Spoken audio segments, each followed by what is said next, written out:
Prangko Prabowo di Ukraina. Ingatkan hubungan Soekarno dan Korut. Badan Pos Ukraina, Ukoštasta, meluncurkan prangko bergambar Presiden Prabowo Subianto. Ukoštasta adalah badan pos nasional yang menyediakan layanan pos, logistik, keuangan, dan perdagangan, baik untuk perorangan maupun bisnis di Ukraina. Peluncuran prangko edisi terbatas ini diinisiasi oleh Lembaga Swadaya Masyarakat, LSM, The Ukrainian Initiative. Prangko bergambar Prabowo yang diluncurkan Ukoštasta memang dicetak secara terbatas, namun dapat dipakai untuk pengiriman pos di seluruh Ukraina.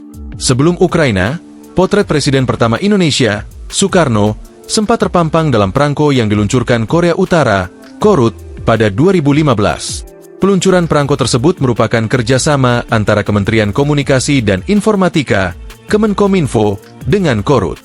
Selain Soekarno, Kemenkominfo bersama Korut juga menerbitkan prangko bergambar Kim Il-sung dengan bunga anggrek Kim Il-sung-ya.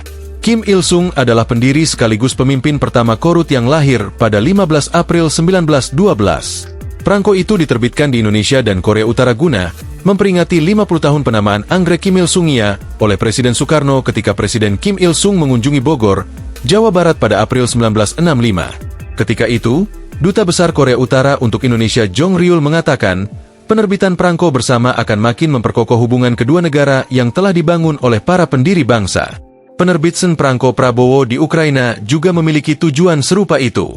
Ketua The Ukrainian Initiative, Yuri Kosenko merupakan Indonesianis, julukan untuk warga negara asing dengan minat terhadap sosial, politik, dan kebudayaan di Indonesia.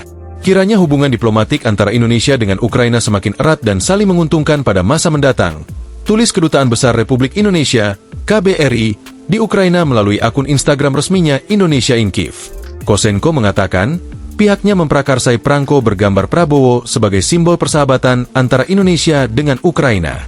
Selain itu, prangko tersebut merupakan wujud penghormatan sekaligus apresiasi kepada Prabowo yang menjadi pemimpin baru Indonesia setelah dilantik sebagai presiden pada Minggu, 20 Oktober 2024. Duta Besar, Dubes, Indonesia untuk Ukraina, Arif Basalamah mengatakan, ia menerima secara langsung prangko bergambar Prabowo di kantor Ukoštasta di kota Nizhyn pada Oktober 2024. Ia menyampaikan ucapan terima kasih karena Ukraina melalui Ukoštasta dan The Ukrainian Initiative, karena sudah membuat prangko edisi khusus untuk Prabowo. Arif menegaskan, Indonesia siap meningkatkan kerjasama bilateral dengan Ukraina di berbagai bidang. Hal tersebut sejalan dengan semangat baru yang diusung Prabowo dalam pemerintahannya. Download Tribun X sekarang, menghadirkan lokal menjadi Indonesia.